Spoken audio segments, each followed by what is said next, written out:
Welcome to the Creative Playing Podcast Network. Join us as we share our favorite RPGs, one-shot games, tabletop games, reviews of items, and convention panels, and other exciting things that we run into from time to time. Sit back and enjoy the show.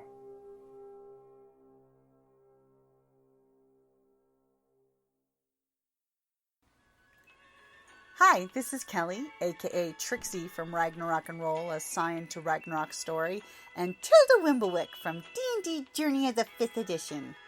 First off, I would just like to say thank you to everyone for listening to our varied adventures, as well as for rating us on iTunes and RPGpodcast.com. If you haven't rated us yet, we would greatly appreciate it if you could. And if you're looking for more ways to support our efforts, we are now on Patreon, a great site where you can help us continue making more podcasts, as well as some special surprises for our patrons. If you can, please look us up at www.patreon.com/cppn. Every little bit helps. And again, thank you for listening. Hey guys, welcome back to RPG A Day 2018. We are at August the 22nd. Which non-dice system appeals to you? This is the good question, because there are a lot of great diceless games out there.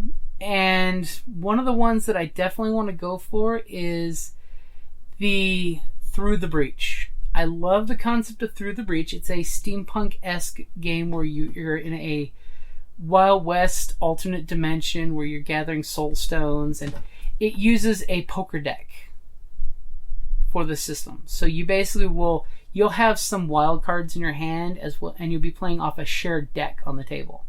And you can actually cheat fate with the cards that you hid in your hand now. And the thing is, higher is not always better when it comes to the cards. So sometimes you may actually want to have lower cards in your hand, up your sleeve as they refer to it. So that way you can slip out and swap cards. And it really does give a really cool steampunk western poker table feel, where you're sitting there and you're playing with the poker deck. And of course they theme the decks, which is cool. Like if you purchase their decks, they actually have the different factions or different houses in the deck. So I would have to go with Through the Breach, and it's also the same mechanic that's used in Malifaux, their actual tabletop war game, which is also a good game. Awesome miniatures. I mean, if you ever get a chance to look at Malifaux or Through the Breach, check out their website with Weird. They also have great convention support. I'll throw that one out there. So you just go up to their site, you check out the stuff. You can actually have an army of hillbilly goblins, or you can have the guild, or the Unborn, which are basically supernatural weird creatures, and cool miniatures that go with it too. So you get the really cool poker deck, so you can actually play poker with your friends with the deck later if need be. Or one of these days, I think I'll take one of my Malifaux decks and play solitaire on camera or something, just for giggles, just to show off their cool cards, because the artwork is really nice on them. And I am always a fan of cool artwork, because hey, art inspires art. Alrighty guys, Through the Breach is my non-dice system that appeals to me because it's cool, it's themed, and it just makes life interesting. Quick second note is the Fate system has fate cards. Instead of rolling the fate dice, you could actually play using a deck of cards for your answers. We tried experimenting with that one on a accelerated fate game, and that was pretty interesting too. The tactile joy of going and grabbing cards and plopping them down as opposed to rolling dice, because that's something I know in gaming. Dice and cards, it's great to have that tactile play with something at the table. Gets that little RPG fidget spinner out. Alrighty guys, I'll talk to you later, and I think you're gonna like tomorrow's question. Alright, talk to you later. Bye. Down in the depths of the mountain, we dwarves spend our time forging powerful weapons, mining precious gems and metals, and feasting like kings. But after a day of digging for the next Arkenstone, this dwarf likes to come home to a package full of loot.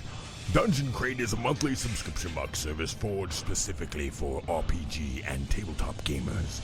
Miniatures, dice, tokens, coins, maps, modules, terrain pieces, handcrafted items, RPG jewelry, and more are yours for only a few gold per month. You even get a digital crate along with a physical one as an added bonus. So are you brave enough to reward yourself with a dungeon crate? By Morden's beard, I hope so. DungeonCrate.com. Let the adventure begin.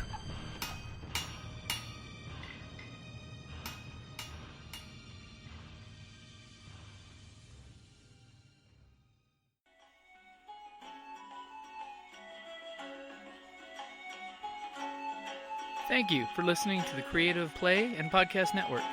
And feel free to enjoy our other shows, such as D&D Journey of the 5th Edition and Scion Ragnarok and Roll, a Scion hero to Ragnarok story. Thank you for listening.